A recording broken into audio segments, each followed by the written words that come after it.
Bien-aimés dans le Seigneur, encore une fois, bonjour, bonsoir, selon l'heure à laquelle vous allez nous suivre. Nous sommes toujours dans notre émission de ténèbres à la lumière. Le témoignage de votre humble serviteur, le pasteur Léon Kassongo. Aujourd'hui, nous aimerions parler uniquement sur la sorcellerie.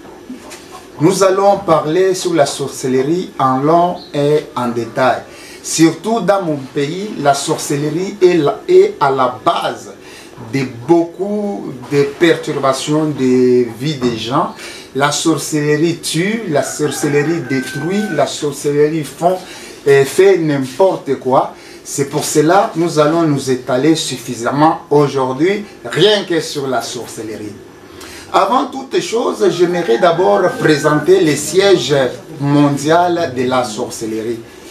Le siège mondial de la sorcellerie se situe au désert de Kalahari, précisément à l'Afrique australe.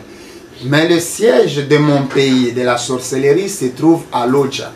C'est à Lodja, juste une fois l'an, le 31 décembre, tous les grands sorciers ils vont pour donner leur rapport annuel. Et celui qui chapeaute la sorcellerie, c'est Marie ainsi que Hindou. Quand je parle de Marie, l'autre fois on a parlé longuement et suffisamment de la Marie que l'Église catholique présente aux gens, soi-disant mère de Jésus, mais en réalité c'est un esprit qui vit dans le monde de Prolion, précisément dans le monde d'Armstrong. Et s'il faut être précis, au domaine marial. C'est cet esprit-là qui chapeaute la sorcellerie mondiale, accompagné d'un autre esprit appelé Hindou. Bien-aimé, celui qui pratique la sorcellerie est appelé sorcier ou sorcière. Un sorcier, c'est celui qui est en convalescence, donc celui qui vit en société avec le diable pour jeter les maléfices. C'est celui qu'on appelle sorcier ou sorcière. Et le pratique de la sorcellerie est appelé tout simplement, soit la pratique de la sorcellerie est appelée tout simplement sortilège. Sortilège, c'est-à-dire jeter les sorts. S'il faut maintenant définir la sorcellerie, nous allons la définir comme suit. La sorcellerie n'est qu'une puissance de destruction. C'est ça la sorcellerie. La sorcellerie est là pour détruire, pour nuire, rien que ça. Dans la sorcellerie, il n'y a pas autre chose. C'est ainsi que dans notre pays, tout simplement parce que chaque pays a un prince sorcier. C'est-à-dire, prince, ce n'est pas par rapport aux humains, par rapport aux esprits, aux anges déchus que le diable a donné le pouvoir de contrôler, de chapeauter la sorcellerie de chaque pays. Le cas de notre pays, qui est le Congo RDC, celui qui chapeaute la sorcellerie est appelé esprit Verdelette. Ce Verdelette ici, il est maître des cérémonies. Donc dans la maison des princes, par rapport à l'hierarchie mondiale du monde des ténèbres, comme je vous ai dit, il y a d'abord Lucifer et puis il y a les sataniques. Quand on parle des sataniques, ce sont ensemble de tous les anges déchus. Ce Verdelette ici fait partie de ces gens-là. On l'appelle le maître des cérémonies. Donc toutes les cérémonies liées à la sorcellerie, liées à la magie, liées à l'occultisme, liées, bref, au monde des ténèbres, c'est celui qui chapeaute avec ses légions. C'est celui qui contrôle. Et en dehors de cette responsabilité, on lui a légué aussi le mandat de contrôler la sorcellerie de notre pays, de mon pays qui est le Congo. Un pays que j'aime bien malgré tout ce qui se trame par rapport à ces pays. Bien-aimé dans le Seigneur, avant toute chose, j'aimerais d'abord énumérer les catégories des sorciers. Il y a 3 catégories de sorciers. La première catégorie, c'est les sorciers ou sorcières inconscients. Quelqu'un peut être sorcier, mais lui-même n'en sait rien. Et c'est le cas de plusieurs d'ailleurs. Ces sorciers inconscients, ils sont manipulés, ils sont utilisés par les sorciers déjà avertis, aguerris, c'est-à-dire les sorciers conscients ainsi que les sorciers du sang. Ce sont ces gens qui utilisent les esprits des gens par leur inconscience, soit ignorance, et ces derniers aussi font partie de la sorcellerie. Et c'est ainsi que j'ai dit, la première catégorie, c'est les sorciers inconscients.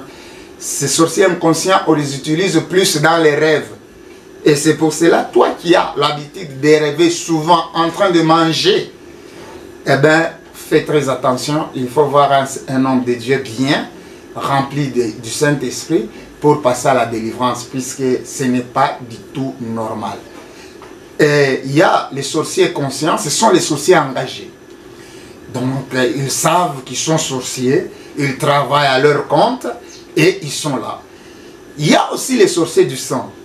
Généralement, les sorciers du sang aussi ne sont pas, au départ, ne sont pas victimes de leur acte. Pourquoi? Parce que dès que l'enfant est fœtus dans le ventre, le sang de sa maman, automatiquement la maman transmet la sorcellerie à l'enfant dans le ventre. Imaginez un peu un fœtus en développement et ce fœtus-là, automatiquement, devient sorcier, devient sorcière. Bon, la suite sera comment? Imaginez. C'est pour cela, dans le monde des ténèbres, dans la sorcellerie, ce sont les gens qui assument des grandes fonctions. Donc, des princes, des rois, des reines, consorts. Tout simplement parce que le nombre d'années qu'ils font, ce sont les nombres d'années que la sorcellerie dirige leur esprit, leur âme. Et j'aimerais ici aussi souligner que la sorcellerie, c'est juste un état d'esprit. Ici, il faut bien me comprendre, c'est un état d'esprit. C'est comme une maladie. Donc la sorcellerie se termine un jour si la personne est délivrée dans de très bonnes conditions. Mais n'oublie pas que la délivrance de la sorcellerie, c'est une délivrance un peu compliquée. Pourquoi je dis que c'est une délivrance un peu compliquée? Parce qu'un sorcier a la capacité d'enlever la sorcellerie en lui et de cacher ça quelque part. Donc, pendant la délivrance, vous pouvez continuer à délivrer cependant que la sorcellerie n'est pas dans. La personne a déplacé déjà cette sorcellerie-là. Donc, vous pouvez prier des années et la personne reste. Il y a aussi un autre fait. Tu peux prier et que tu détruis la sorcellerie. La nuit, cette personne est renforcée par son membre de clerc. Et c'est pour cela la sorcellerie, la délivrance demande qu'il y ait le guide du Saint-Esprit, que le Saint-Esprit révèle tous les processus que vous êtes en train d'entreprendre par rapport à la délivrance de ces derniers. Sinon, que la sorcellerie est compliquée. Tout simplement parce que dans la sorcellerie, il y a une pilule qu'on a avalée. Et cette pilule-là multiplie les capacités de compréhension, multiplie les capacités d'intelligence, multiplie les facultés même, les sens même de l'homme. Et c'est pour cela que j'aimerais te dire ceci. Un petit sorcier, quand je parle de petit sorcier, je ne parle pas par rapport à l'âge. Pourquoi? Parce que dans la sorcellerie, tu peux avoir 50 ans, mais tu n'es qu'un courtier, tu n'es qu'un pilote, tu n'es qu'un chargé au découpage, au partage, au ceci, cela. Mais un petit sorcier, un enfant, assume des grandes responsabilités. Il peut être même prince, il peut être même roi, il peut diriger même tout un club, tout en étant enfant. Maintenant, quand je parle d'un petit, c'est par rapport à l'âge ici. Un enfant, vous êtes devant cet enfant-là, pour le délivrer, il faut le prendre au sérieux. Il ne faut pas avoir l'idée que vous avez un petit enfant au devant de toi. Non, c'est une personne, c'est un état d'esprit. L'enfant est capable de vous manipuler, l'enfant est capable de se jouer de vous, tout en faisant des histoires là compliquées. Avant d'y entrer, nous allons mollo lentement. J'aimerais énumérer quelques signes qui accompagnent les sorciers. Et partant de ces signes, si vous trouvez que nous allons donner seulement 13 signes, et parmi ces 13, si vous remarquez que la majorité de ces signes accompagnent un membre de ta famille, soit ton mari, ta femme, tes enfants, tes proches, cousins, cousines, des connaissances, eh bien, il faut tirer attention par rapport à cette personne-là, au mieux de l'amener chez un homme de Dieu bien, parce qu'aujourd'hui, nous en avons tellement vu, c'est lui qui a le Saint-Esprit, le vrai pouvoir du Saint-Esprit, et c'est celui-là qu'il faut l'amener pour que ce dernier puisse passer à la délivrance. Le premier signe, c'est l'amnésie. Quand on parle de l'amnésie, on voit directement l'oubli exagéré là. Je donne un petit exemple. Tu demandes à l'enfant de vous apporter de l'eau. L'enfant va, je ne sais pas, dans la cuisine ou quand l'enfant revient, l'enfant vous rapporte du sel. Vous lui demandez le gobelet, l'enfant amène l'assiette. Bon, toutes ces histoires-là, donc l'oubli exagéré, c'est aussi un signe qui marque la sorcellerie dans la personne. Le second, c'est l'épilepsie. Ici, nous pouvons parler de l'épilepsie en 3 étapes. La première étape, l'épilepsie peut être justifiée scientifiquement comme étant une maladie dit assez qu'on peut démontrer par rapport aux scientifiques. Il y a aussi l'épilepsie que les sorciers jettent comme sort dans la vie de quelqu'un pour lui faire trimer, souffrir. Il y a aussi la sorcellerie qu'on donne aux magistes, donc aux sorciers, pour marquer un signe par rapport à la dépendance de leur monde. Et ici, quand je parle de monde des sorciers, bien aimé dans le Seigneur, le monde des sorciers n'existe pas. Je ne vais pas vous les dire, hein, c'est une vérité. Tout simplement parce que la magie, dans la magie, on allait dans des mondes vérifiables, les mondes existants, prouvés même bibliquement. Si vous lisez les livres de Job, on nous parle de ce monde-là, il y a même des portes, il y a des routes qui y vont. C'est Dieu qui les a créés, ce n'est pas le diable. Loin de là. Le diable n'a rien créé et il ne créera jamais. Nous avons un seul créateur qui est notre Seigneur Jésus-Christ de Nazareth. C'est lui le véritable. En dehors de lui, il n'y a point de Dieu. Alors, quand je parle de bande de sorciers qui n'existent pas, tout simplement parce que le diable, Lucifer, Satan, joue de ces gens au niveau des mentales. C'est-à-dire quoi? Il y a des clubs, puisque la sorcellerie évolue par club des sorciers. C'est-à-dire, un groupe de sorciers. Ce n'est pas tous les sorciers se rassemblent à un lieu donné, non. Il y a des groupes par rapport à leur familiarité, à leur groupe et consorts. Il y a d'autres personnes qui vont juste en dessous d'un arbre. Et la nuit, quand ils arrivent en dessous d'un arbre, et pour eux, c'est déjà leur monde des sorciers. Ils font des incantations, mais la journée, c'est sous un arbre. Il y a d'autres qui vont même dans des marchés. La journée, c'est un marché. Et maintenant, la nuit, ils vont, et ça devient leur monde. Les écoles, n'en parlons pas, les hôpitaux et consorts.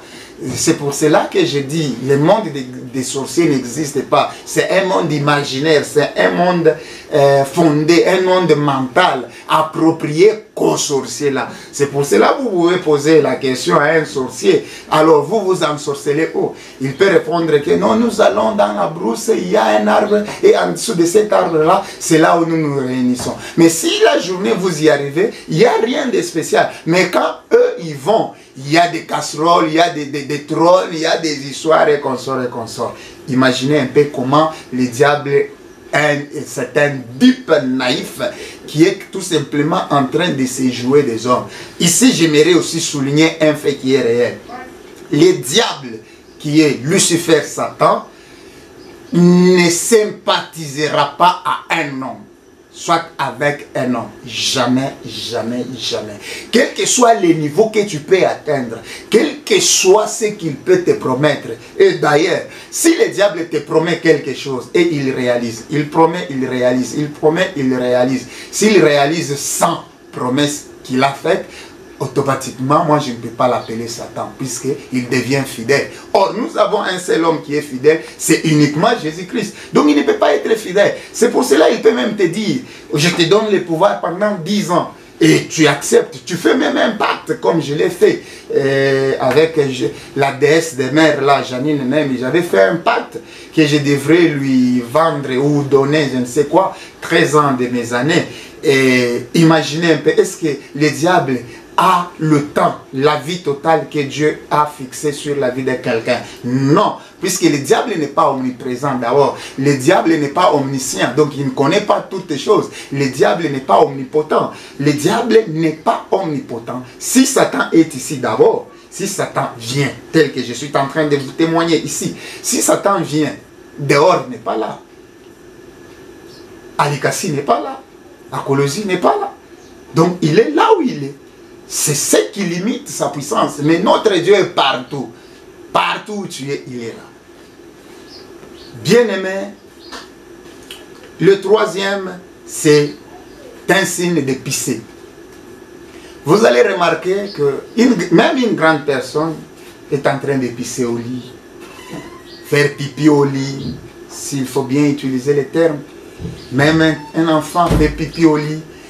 Et si vous les remarquez qu'il fait pipi à des moments précis, donc à des moments précis, à des heures précises, c'est-à-dire autour de 3h et 4h du matin, généralement ce sont ces heures-là, alors c'est un signe, tout simplement parce que les sorciers ne font pas le voyage astral dans le sens vrai, ils font un déplacement d'esprit. Quand je parle de voyage astral, soit d'une projection astrale, là il y a une leçon très longue à prouver et à démontrer, à faire voir aux gens. Tout simplement parce que le voyage astral, soit la projection astrale, c'est une pratique à haut risque. C'est une pratique que tout le monde ne préfère pas le faire. Et ce n'est pas aussi tout le monde qui le fait. Il faut atteindre à un certain niveau dans l'occultisme et dans le satanisme pour arriver au point de faire ces voyages astrales-là. Et les sorciers, eux, font un déplacement, c'est-à-dire ils vont. Pour celui qui fait un voyage astral, une projection astrale, une fois le corps est déplacé, une fois le corps change de position, automatiquement il y a le cordon appelé argent qui lie le corps à l'esprit qui est allé voyager, qui est en train de faire un rêve lucide, s'il faut le dire, les souligner même. Et ce cordon-là va se couper et la personne ne saura pas retourner dans le corps. C'est pour cela qu'il y a aussi des esprits humains appelés esprits errants. Donc il était humain, il n'arrive pas à retourner dans son corps, il commence maintenant à errer ça et là, en train de chercher le corps où entrer. Et ici sur terre, la mort sera déclarée. Les sorciers font un déplacement. Quand ils se déplacent, on peut même changer la position du corps, on peut même toucher le corps, ils vont retourner et intégrer leur corps. C'est ça la différence entre le voyage astral et le déplacement que font les sorciers. Ici, je souligne encore un autre point, c'est le somnambulisme. Donc la personne en train de dormir, il se réveille, tout en étant les yeux fermés, il peut ouvrir même la porte, il peut arriver même sur la route là, soit auprès du voisin, il retourne encore, il entre, il referme la porte, tout en étant dans son sommeil. C'est un signe aussi de la sorcellerie. Il y a aussi ce qu'on appelle le sommeil profond. Il y a d'autres personnes, vous pouvez tenter, essayer de lui réveiller, mais la personne ne se réveille toujours pas. Comment expliquer? Donc vous pouvez toucher, vous pouvez même prendre, soulever même ses pieds, ses jambes, lui verser même de l'eau, la personne ne se réveille toujours pas. En réalité, c'est pas normal. Tout simplement parce que son esprit, son état d'esprit est déplacé quelque part. Et dans le monde là des sorciers, ils ressentent cela. Et c'est pour cela qu'on les libère souvent pour ne pas causer des soupçons sur lui. Donc la personne va retourner dans le corps. En ce moment-là, c'est alors que la personne peut se réveiller. C'est aussi un signe, si vous le constatez dans la vie, d'un proche, soit d'un membre de la famille, d'une connaissance. C'est aussi un signe qui marque la sorcellerie. Il y a aussi un autre signe monologué dans son sommeil. Il y a d'autres personnes qui ont l'habitude. Ici, avant d'aller vif dans cette réalité, j'aimerais aussi soulever un autre point. Le somnambulisme est plutôt soit la monologation, donc c'est parler à soi-même pendant la nuit, peut arriver surtout aux enfants.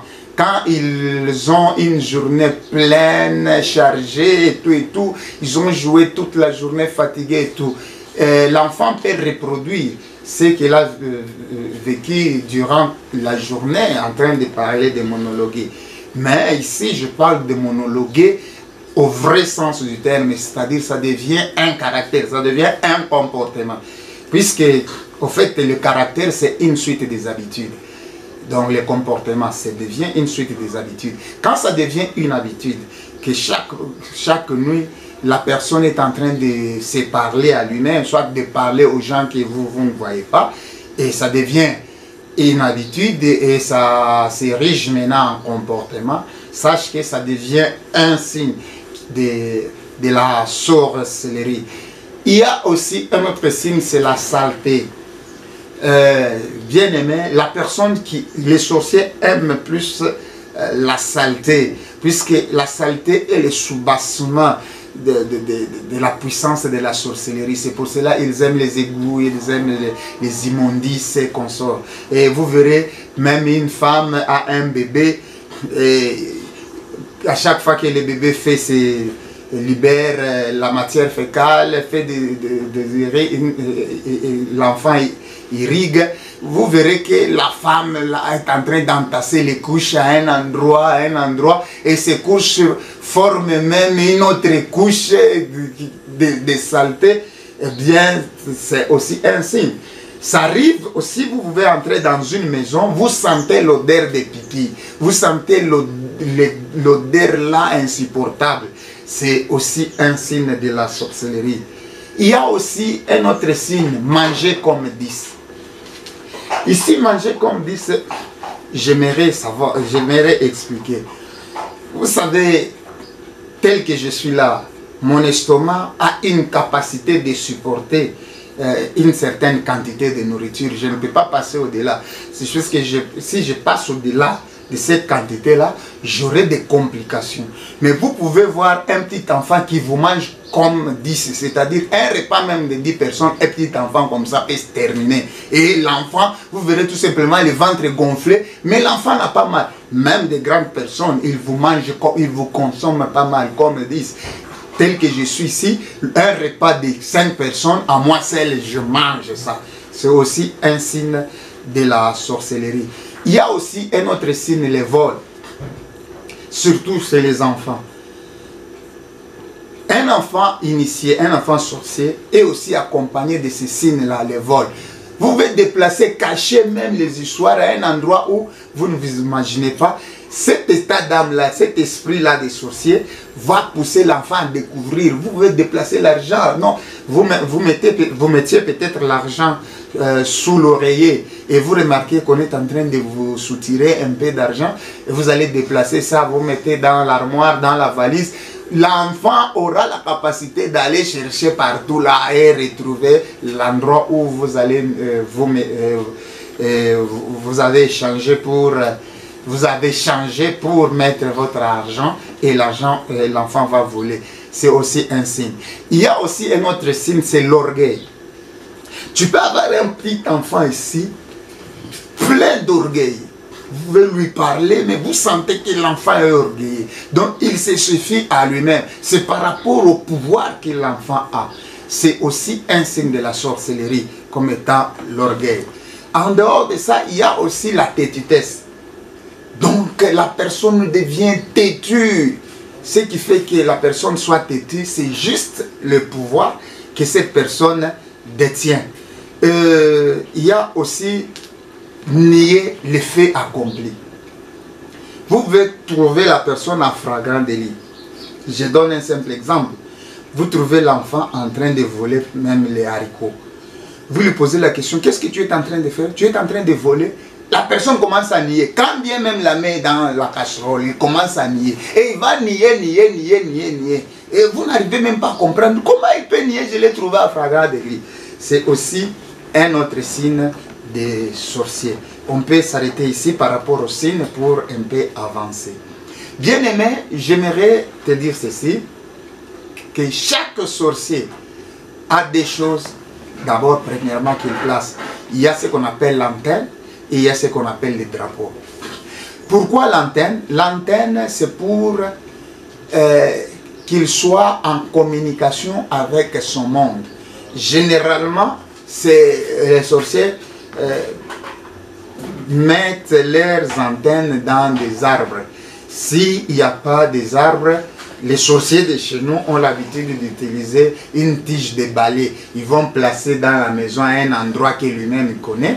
Et cette tige-là de balai, soit cet arbre, servira d'antenne. Donc tout sorcier qui passera sur cette maison-là, par cette antenne, il comprendra que dans cette parcelle, il y a les nôtres. Il y a aussi les drapeaux. Les drapeaux, c'est tout simplement, ça devient un point de repère.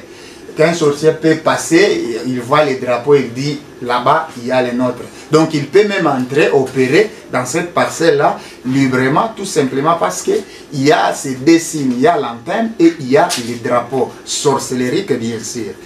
Et comment garder d'abord la sorcellerie? Il y a des endroits où les sorciers gardent leur sorcellerie. Généralement, on dit que c'est dans le ventre. Mais moi, j'aimerais aussi ajouter d'autres aspects. Les sorciers, s'il s'agit d'une femme, la femme garde sa sorcellerie dans son sang. Dans son sein, dans son vagin, c'est-à-dire son appareil génital, et aussi sous les aisselles, ici. C'est là les endroits. Pour l'homme également, c'est dans le sang, sur la poitrine, sur les aisselles et sur son pénis, dans son pénis, qui est son appareil génital. C'est ici que j'aimerais aussi souligner un point, surtout par rapport à l'impudicité.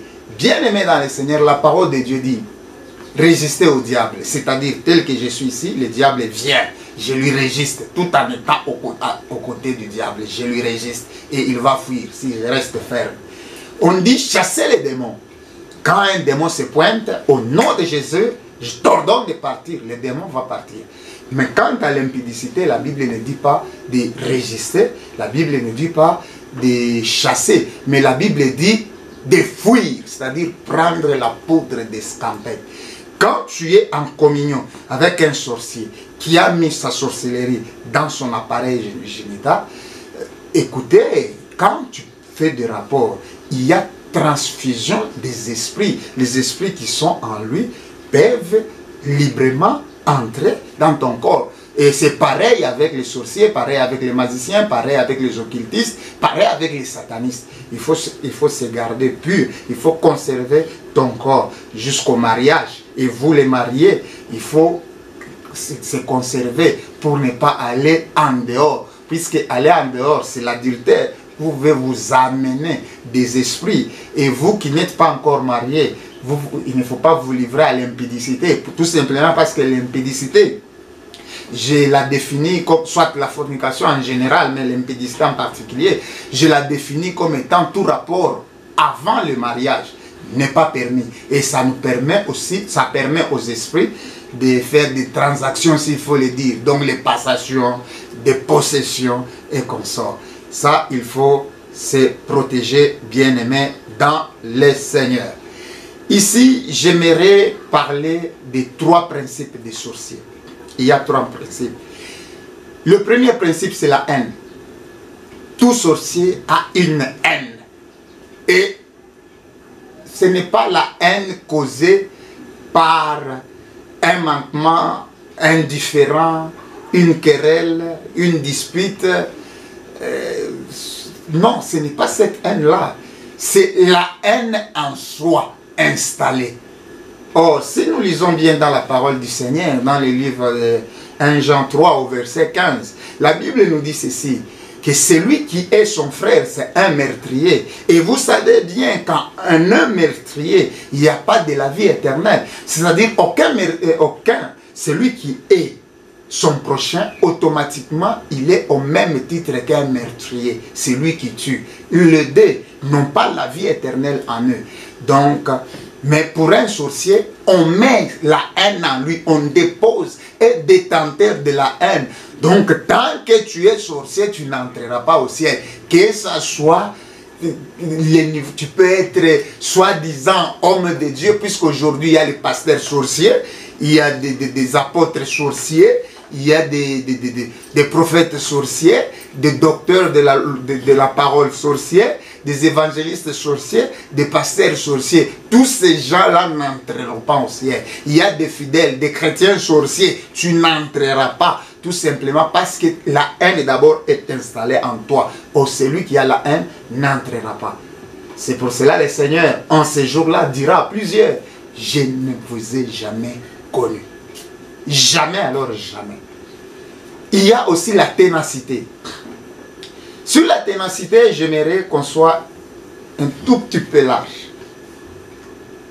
Quand un sorcier tient, il ne relâche pas.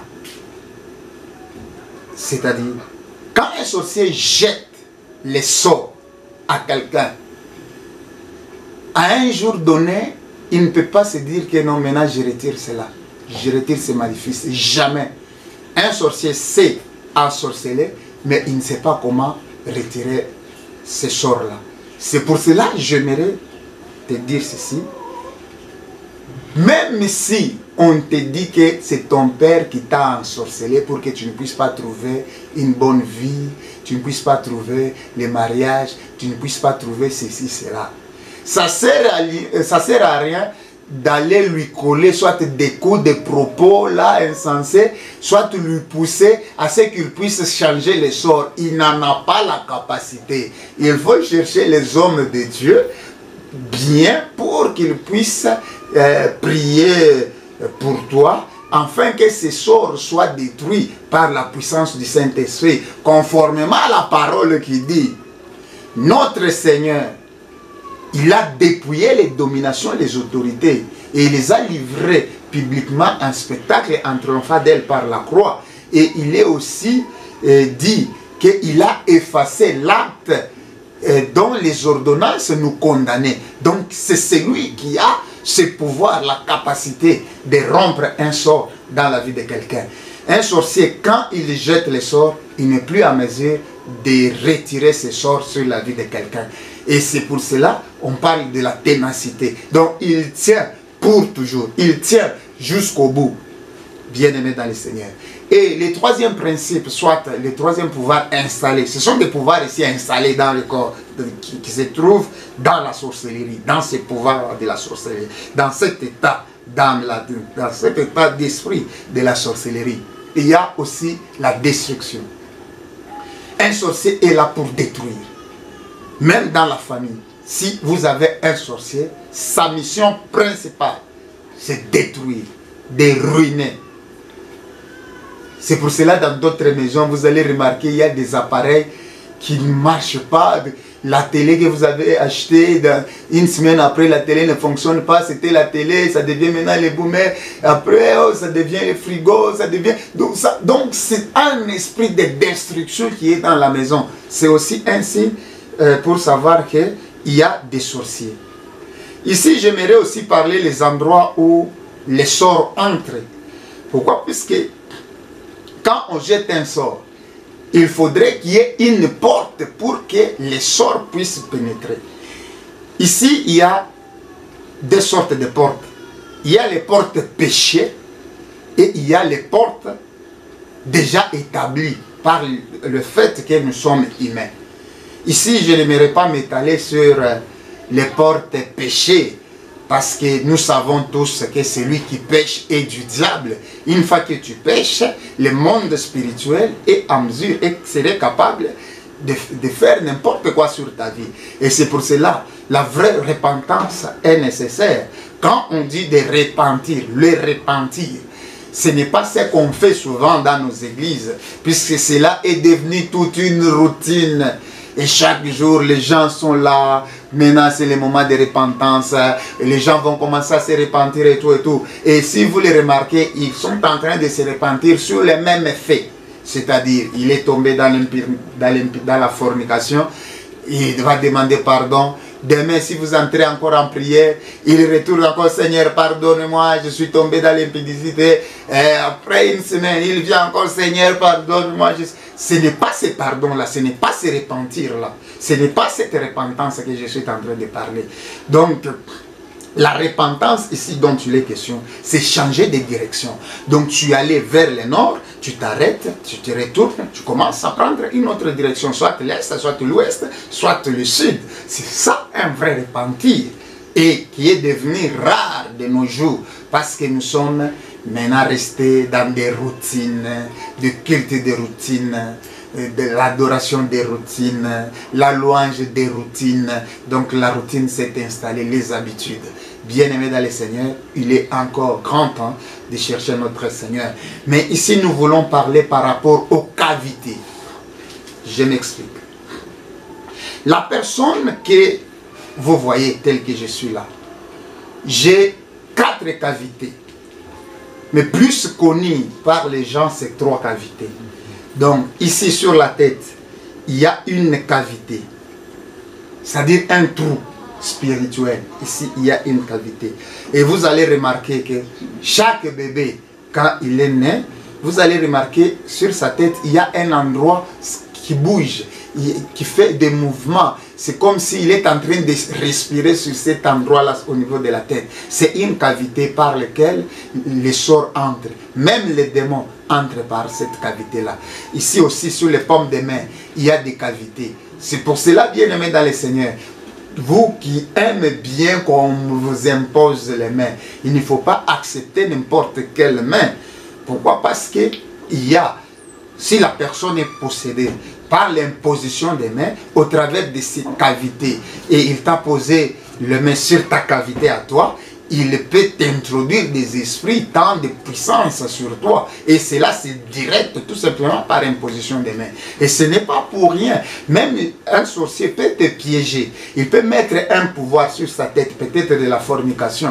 Quand toi, tu vas poser tes mains pour prier sur lui, sans révélation, automatiquement, au travers de tes mains, cette puissance peut pénétrer et arriver même au point, si c'est une femme, de princesse de ténèbres, tu peux même tomber avec cette femme. Et après, tu vas te poser la question de savoir comment j'ai pu les faire. Tu l'as fait tout simplement parce que tu l'as imposé les mains, tout en n'ayant pas discerné normalement les enjeux et de ne pas avoir la révélation sur la personne.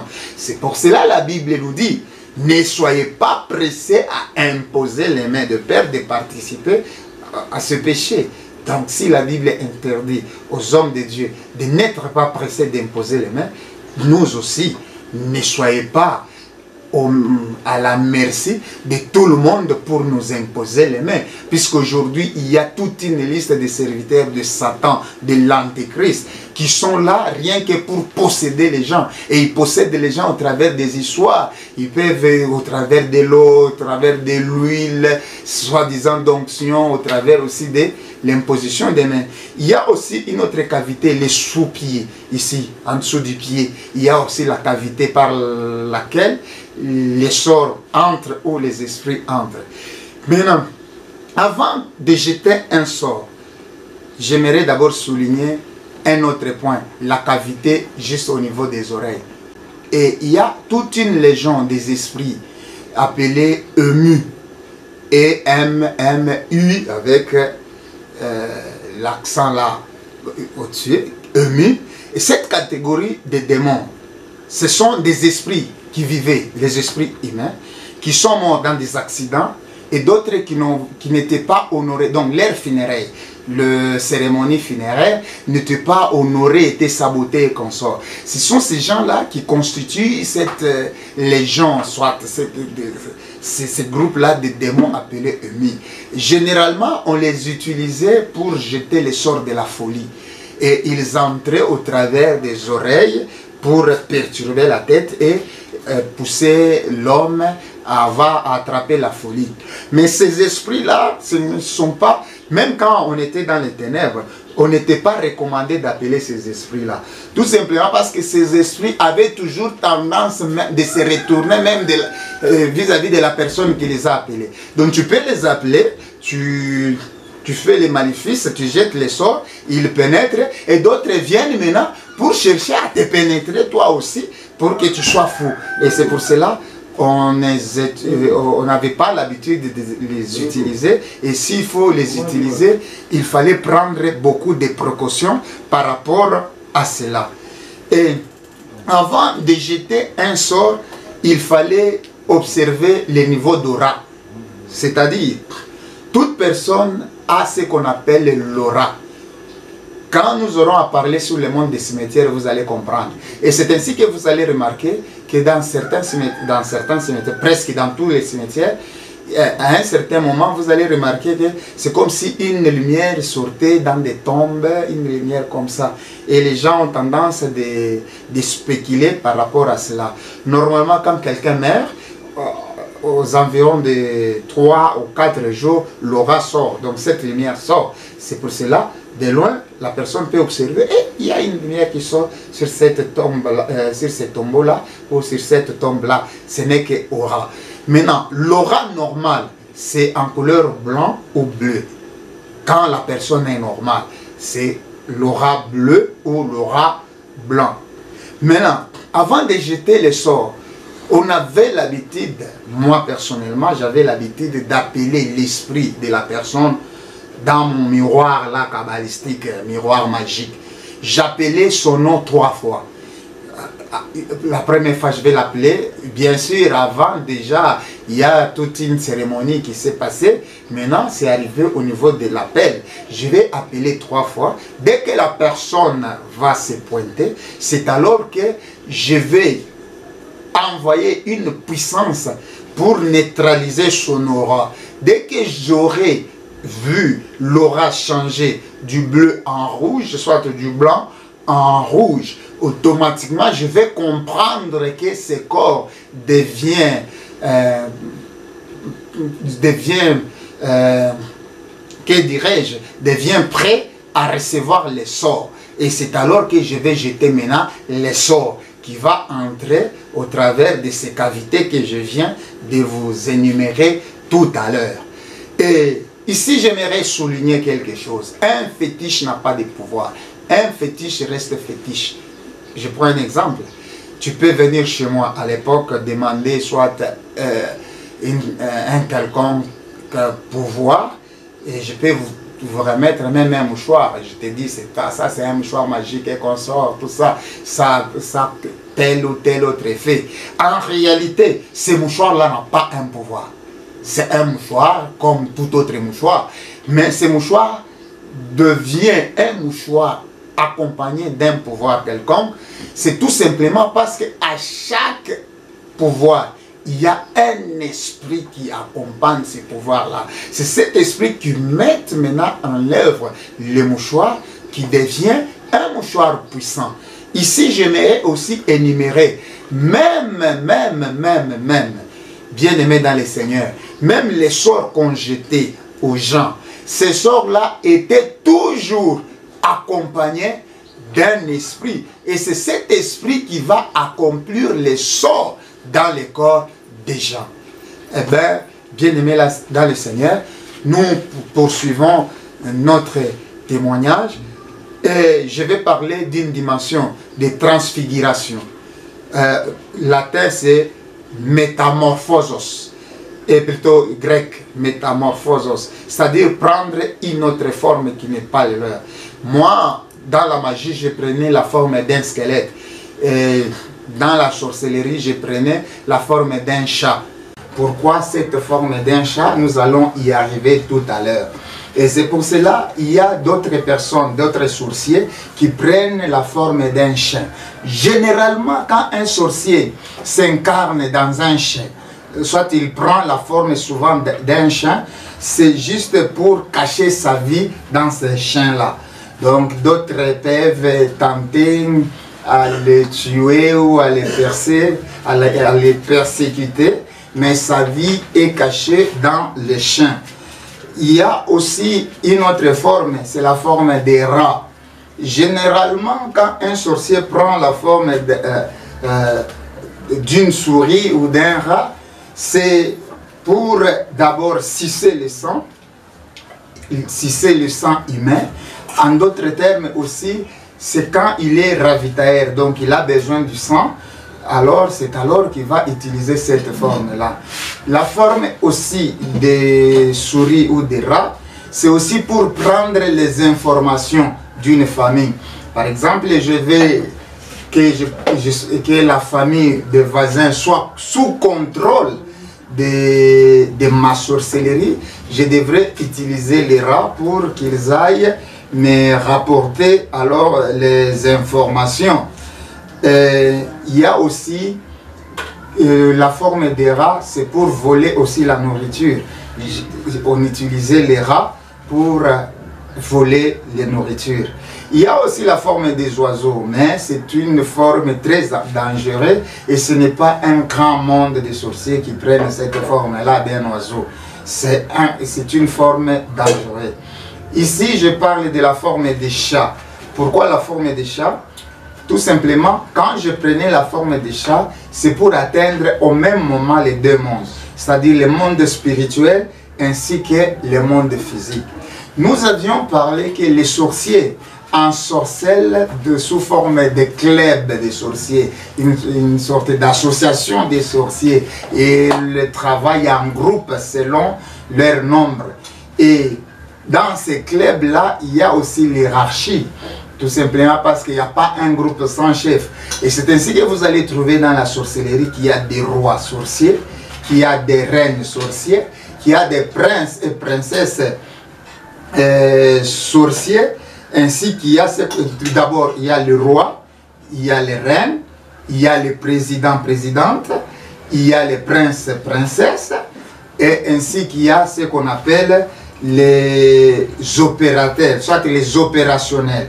C'est à peu près comme ça dans le monde des sorciers. Et généralement, les démons sorciers, ce sont des démons plus des cimetières par rapport à d'autres démons. C'est le monde des cimetières. Et je me rappelle un jour, un groupe de sorciers, ils avaient sacrifié une personne. Alors, comme d'habitude, quand on tue une personne par des sorciers, ce n'est pas d'abord la mort soudaine. C'est-à-dire, il y a ce qu'on appelle le déplacement des souffles. Je m'explique.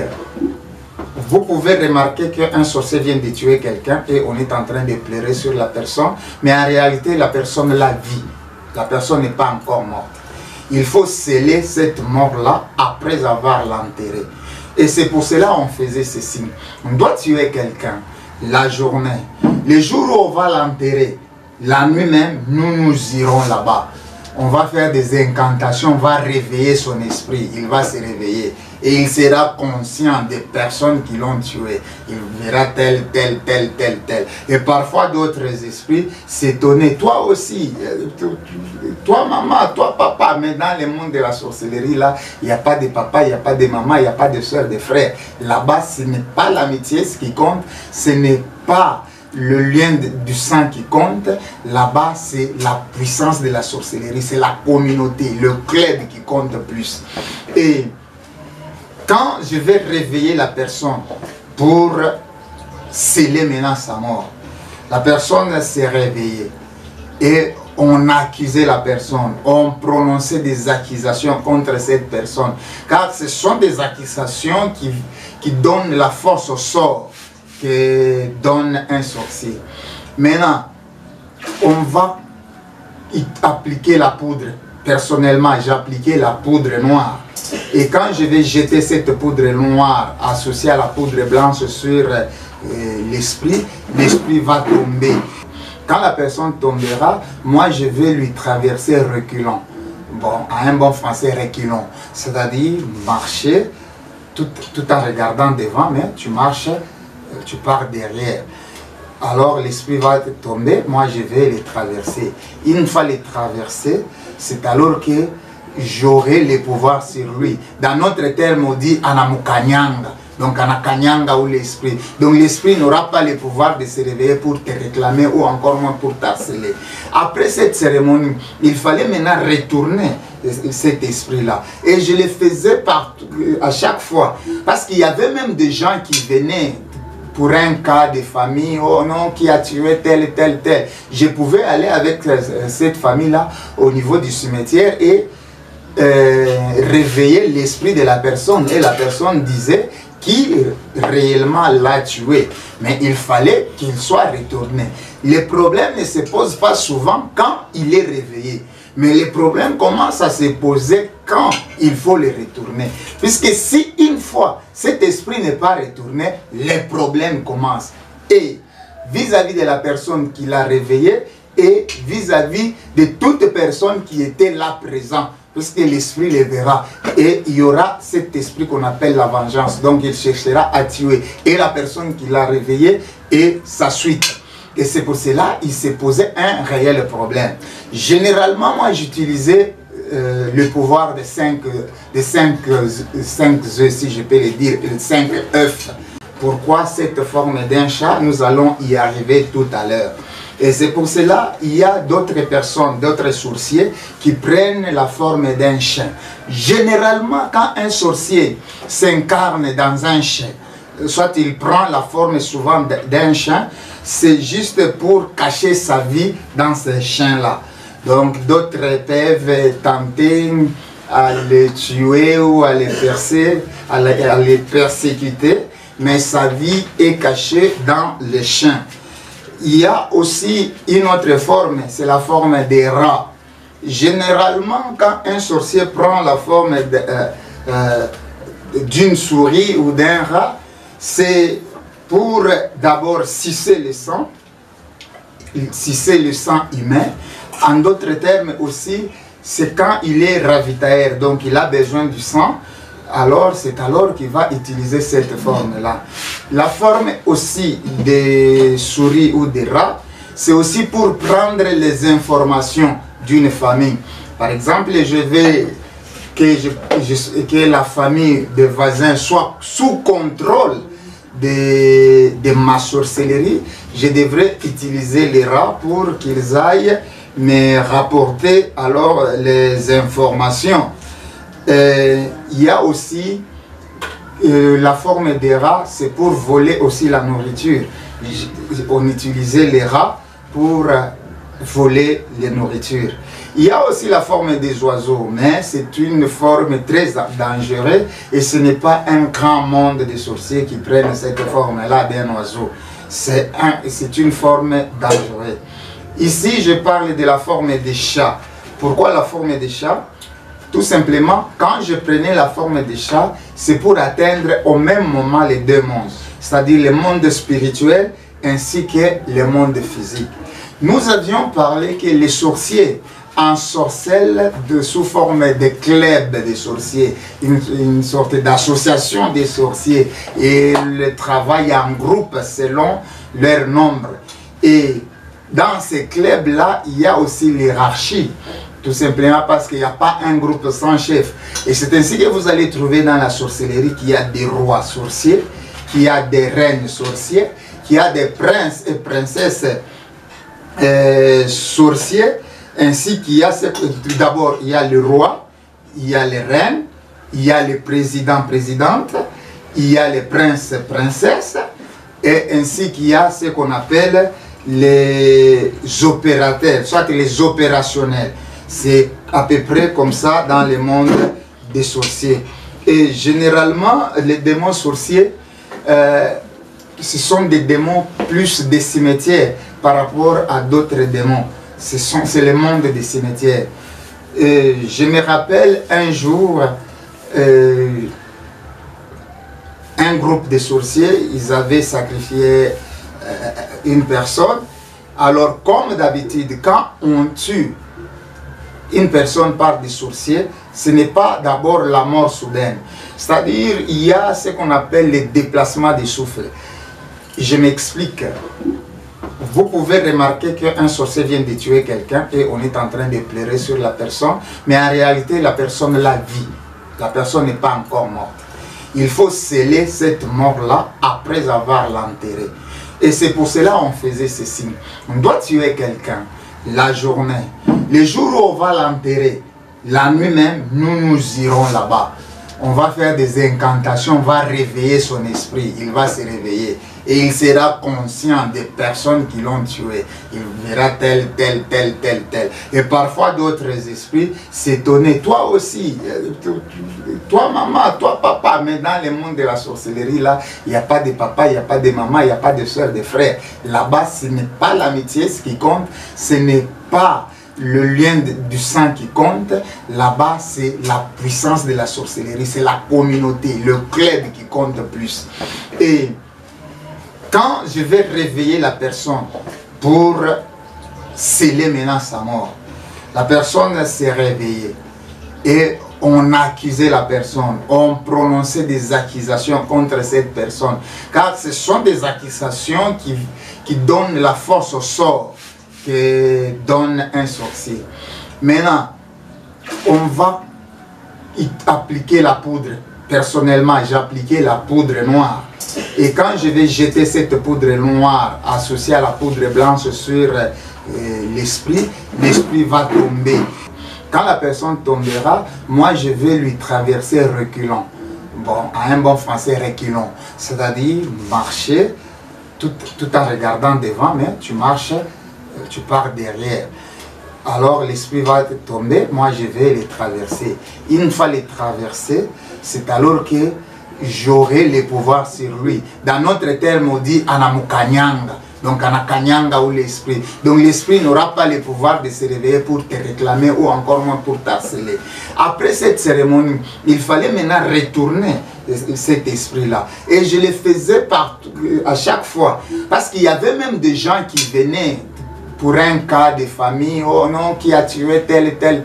Je pouvais aller avec cette famille-là au niveau du cimetière et réveiller l'esprit de la personne. Et la personne disait qui réellement l'a tué.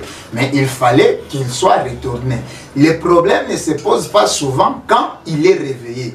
Mais les problèmes commencent à se poser quand il faut les retourner. Puisque si une fois cet esprit n'est pas retourné, les problèmes commencent. Et vis-à-vis de la personne qui l'a réveillé et vis-à-vis de toute personne qui était là présent. Puisque l'esprit les verra. Et il y aura cet esprit qu'on appelle la vengeance. Donc il cherchera à tuer. Et la personne qui l'a réveillé et sa suite. Et c'est pour cela qu'il s'est posé un réel problème. Généralement, moi, j'utilisais le pouvoir de 5 œufs,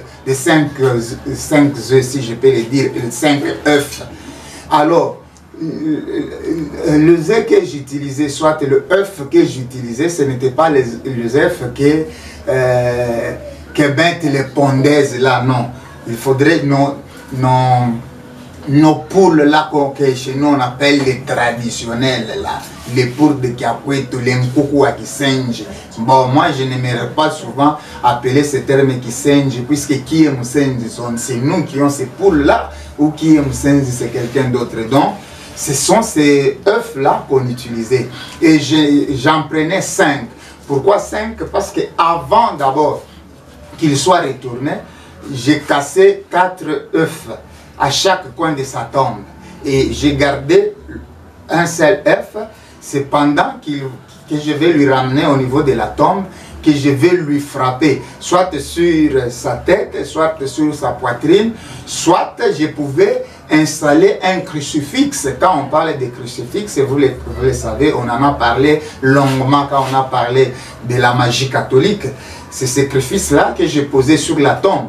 Et une fois je vais prendre l'œuf, je vais casser sur cet endroit-là et l'esprit va retourner. Et c'est comme ça qu'on le faisait. Et c'est alors que la personne sera réellement morte, soit morte. Et bien aimé, j'utilisais aussi la bouteille magique. La bouteille magique, c'est une puissance qui me facilitait souvent à jeter les sortilèges, de faire des enchantements et de jeter les sorts aux gens. Comme je l'ai toujours souligné, un fétiche n'a pas réellement le pouvoir, mais c'est un esprit qui travaille derrière ces fétiches-là pour lui communiquer une puissance. En général, dans le monde des sorciers, soit dans le monde des maléfices, il y a 410 maléfices. Pas plus, pas moins, 410 maléfices. Cela est justifié même bibliquement. Si vous lisez dans toute la Bible, des Genèse à Apocalypse, il y a 110 malédictions prononcées par Dieu. Ce sont ces malédictions-là que Dieu prononce. Je maudirai, je maudirai, je maudirai, je faisais ceci. Dans toute la Bible, il y en a 410 malédictions. Satan n'ajoute rien, Satan ne crée rien. Il a pris ces malédictions-là et les a transformées en maléfices, en d'autres termes, au sort. C'est pour cela que nous n'aurons pas assez de temps pour parler au fait de tous ces 110 maléfices. Tout simplement, ça peut nous prendre beaucoup de temps. Et nous aurons des séquences de volumes et de volumes pour 3 ou 4 volumes pour essayer un peu de condenser toute une vie que j'ai passée de l'autre côté. Bien aimé dans le Seigneur, il y a aussi les heures que les sorciers travaillent. Ici, j'aimerais être clair. Les sorciers ensorcellèrent toutes les heures possibles. Il n'y a pas des heures précises. Un sorcier peut ensorceler à n'importe quel moment, mais il y a également les heures de pointe, telles que je l'ai dit. Parmi les heures de pointe, il y a par exemple les 18 heures. Arrivé à 18 heures, il y a les sons du sifflet. Donc, quand dans le monde là, au central de la sorcellerie, on siffle, tout sorcier entre en communion ou en communication avec son monde et sa puissance de la sorcellerie. Là, c'est à partir de 18 heures. Et une fois si nous arrivons à 20 heures, donc à partir de 20 heures jusqu'à 23 heures, tout sorcier commence à ensorceler. Là, c'est obligatoire. À partir de 20 heures à 23 heures, tu dois ensorceler. En commençant d'abord par le monde réel ici. Il est ici, il commence là-bas. Maintenant, arrivé de 23 heures jusqu'à 3 heures du matin, là, c'est dans le monde des sorciers. Et vers 3 heures, c'est alors que les sorciers commencent maintenant à retourner dans notre monde réel. Et une fois là dans la sorcellerie, il y a deux principes. Le premier principe, c'est présenter à d'autres membres de la sorcellerie son rapport. Les rapports commencent d'abord par la famille.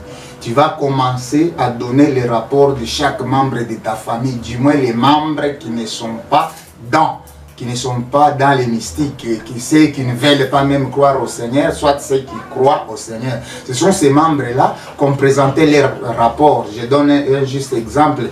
Prenons l'exemple de Mike. Bon, si Mike est dans ma famille, alors je vais lui présenter là-bas pour dire que voilà, Marc, il est en train de prospérer, il attrape de ceci, de cela, de cela. Maintenant, comment faire pour empêcher? Puisque j'ai dit, la puissance de la sorcellerie est là pour nuire et détruire. Il n'y a rien d'autre que cela. Je vais commencer maintenant à proposer, à chercher les voies et moyens pour que je puisse arrêter l'évolution de ces derniers. Après cela, je vais présenter mon quartier, l'entourage où je suis. Bien-aimés dans le Seigneur, nous devons prier aussi pour l'entourage, puisque là-bas, on présente aussi la vie de l'entourage. Celui qui prospère, celui qui ne prospère pas. S'il n'a pas de gris-gris, s'il n'est pas dans le monde des ténèbres, automatiquement, on se sentait dans l'obligation de les combattre. Avant d'évoluer, j'aimerais souligner un point. Il y a ce qu'on appelle les 6 forces astrales. Et c'est par ces 6 forces astrales que les sorciers utilisent aussi pour jeter les sorts ou pour ensorceler. Mais précisément ici, nous allons parler que de 3. La première force est appelée Ekagrata. Ekagrata, c'est une concentration par laquelle les sorciers arrivent à se déplacer de leur corps, c'est-à-dire à quitter les corps physiques pour aller dans le monde des sorciers et ensorceler. Et ce pouvoir-là est appelé Ekagrata. Il y a aussi une autre force appelée le principe du regard. Donc un sorcier peut t'ensorceler juste en te regardant comme ça, il est en train de t'ensorceler. C'est pour cela tout regard n'est pas regard. Je vais expliquer. Je travaillais avec un esprit Sela Ici, je souligne, mais je vais parler par la suite, puisque tout à l'heure, je vais parler de cet esprit-là. Mais je parle par rapport au regard. On peut t'ensorceler par rapport au regard. Juste en te regardant, on t'ensorcelle. Je prends un exemple. Quelqu'un peut quitter, soit peut mettre au monde. Au moment où je pars à la maternité pour visiter la personne ou rendre visite à la personne, je vais demander que ce dernier puisse m'apporter son enfant. Et dès que son enfant sera entre mes mains, je peux l'ensorceler juste en les regardant. Et c'est pour cela, ici chez nous, il y a une connaissance générale. Les gens disent que Barinyangariria, en d'autres termes, on l'a regardé. Donc cela arrête la bonne croissance de l'enfant. L'enfant ne va pas grandir normalement, évoluer normalement. Bon, l'enfant pouvait même arriver à être mongol, tout simplement parce qu'on l'a regardé. On ne l'a pas attribué un pouvoir quelconque, juste au travers des yeux, en le regardant, on a ensorcelé l'enfant. C'est pour cela, bien-aimés dans le Seigneur, surtout mes bien-aimées sœurs, quand vous me mettez au monde, dans un premier temps, soit après avoir juste mis au monde, il faudrait dédier cet enfant entre les mains de notre Seigneur Jésus-Christ, qui est le vrai protecteur. Une fois, même si les sorciers venaient juste après pour ensorceler l'enfant, ils vont trouver une protection de notre Seigneur Jésus-Christ. Il y a aussi un autre principe qui est le troisième, qui est la force plutôt, c'est la force appelée la main noire kabbalistique. Donc, comme on a dit, ici au travers la main, il y a ce qu'on appelle les cavités astrales, c'est comme ça on l'appelle, cavités astrales. Bon, au travers de ces cavités-là, on peut ensorceler. Juste au niveau de la maternité, qu'est-ce qui s'est passé? Mais avant d'y arriver, je vais souligner un point. Quand un sorcier est devenu sorcier, il y a ce qu'on appelle le voyage. Donc les déplacements là doivent se faire par les avions de la sorcellerie. On utilisait soit les balais, on utilisait soit les malaxeurs. C'est ça. Il y a d'autres sorciers qui n'utilisaient même pas cela. Ils pouvaient juste se transformer et partir dans le monde des sorciers sans passer par toutes ces histoires-là. Mais s'il fallait utiliser les moyens de vol, c'est-à-dire l'avion de la sorcellerie, cet avion-là a besoin de carburant. Et le carburant, c'est le sang humain. Maintenant, comment trouver ce sang humain-là? On mettait des pièges sur des routes. Il y a des pièges sur des routes établis, soit érigés par les sorciers. Et maintenant, le passage de ces lieux-là, l'âme qui n'est pas protégée par le Seigneur Jésus-Christ et qui n'est pas dans des gris-gris, dans le monde des ténèbres, on soutirait une quantité du sang qui restait dans le piège. Et après, on rassemblait cela pour ravitailler à nos avions. Et en d'autres termes, on utilisait aussi les hôpitaux. Donc, par rapport aux hôpitaux, on plaçait nos agents sorciers, sorcières dans des hôpitaux. Vous allez trouver qu'une personne, il est là, il s'est déjà rétabli, mais il ne veut pas quitter l'hôpital. Il a pris l'hôpital comme sa domicile, sa demeure propre, et il est là. Il peut rentrer à la cité la nuit, il passe une nuit au cimetière. Je vais vous poser la question, tu es ici depuis quand? Oh, à cela il y a peut-être une année, il y a 6 mois, il y a... Mais tu es guéri, pourquoi tu ne quittes pas l'hôpital? Tout simplement parce que c'est un agent qui est chargé à nous fournir du carburant. Et quand on amène les gens malades là-bas, ce sont eux qui vident le sang. Et vous allez remarquer, on est en train de transfuser. Et dès qu'on termine à transfuser, quelques minutes après, la personne rechute. Il faut encore transfuser la personne, tout simplement parce qu'il y a nos agents qui prenaient, à l'époque, bien sûr, pas aujourd'hui, il y a des agents qui sont là uniquement pour sucer le sang. Et d'autres expériences que je faisais pour avoir du sang, c'était les haricots. Donc je pouvais préparer les haricots, mais avant de les préparer, je pouvais faire appel à une personne que je pouvais sucer le sang. Je vais appeler son nom, je vais faire des gris-gris, et pendant que je vais mettre de l'eau, la personne sera là, en bonne et due forme. Mais dès que l'eau diminue et que l'eau commence à sécher, la personne va perdre du sang. On va aller lui mettre du sang. Si on lui met du sang, j'ajoute encore de l'eau dans l'haricot. Et dès que ça va diminuer, je peux faire cela autant de fois que j'aurai besoin de la quantité du sang fourni. Et c'est à peu près cela. Et d'autres ont jeté des maladies. Et des maladies là, c'est pour que la personne perde son sang et pendant qu'on va restituer. Mais en réalité, le vrai sang, on l'a retiré pour fournir à nos avions, et quand on va lui retourner, on va lui transfuser d'autres sangs, il peut me quitter l'hôpital. L'objectif, ce n'était pas de les tuer, mais d'avoir le sang. Précisément avec cet esprit chez-là, que j'ai travaillé souvent dans des dispensaires, les centres, les hôpitaux, là où il y a la maternité, hein, c'était pour mettre aux enfants un cachet diabolique. Donc dès que l'enfant va naître, on va lui placer un cachet diabolique. C'est ainsi qu'il y a des enfants comme ça. Même s'ils font comment, ils vont se retrouver soit dans la sorcellerie, soit dans la magie. Et ces cachets aussi servaient aux agents des ténèbres de sacrifier. Dès que tu as ces cachets-là, même en cours de route, n'importe quel occultiste peut t'atteindre. C'est-à-dire, il peut te jeter le sort. Mais avant que ce sort-là soit réalisable, il faudrait qu'il fasse recours à un membre de ta famille qui est sorcier. Bien sûr, tout se passe spirituellement, ce n'est pas physiquement. Spirituellement, ils vont se mettre d'accord pour te sacrifier.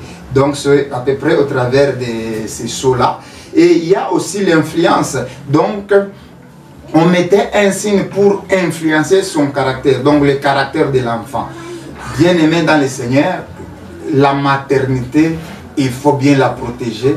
Et pendant que toi, femme, tu es à la maternité, il faut bien te concentrer et tout est préparé, prier pour l'enfant, afin que le Seigneur puisse le protéger normalement. Au moment de la circoncision de l'enfant, il y a aussi une cérémonie qui se passe. Là, c'est par rapport à l'alliance, l'alliance satanique. Donc, on cherche le sang. Quand on circoncie un enfant, il y a le sang qui coule. Et ce sang-là est récupéré aux femmes par rapport à la perte de sa virginité.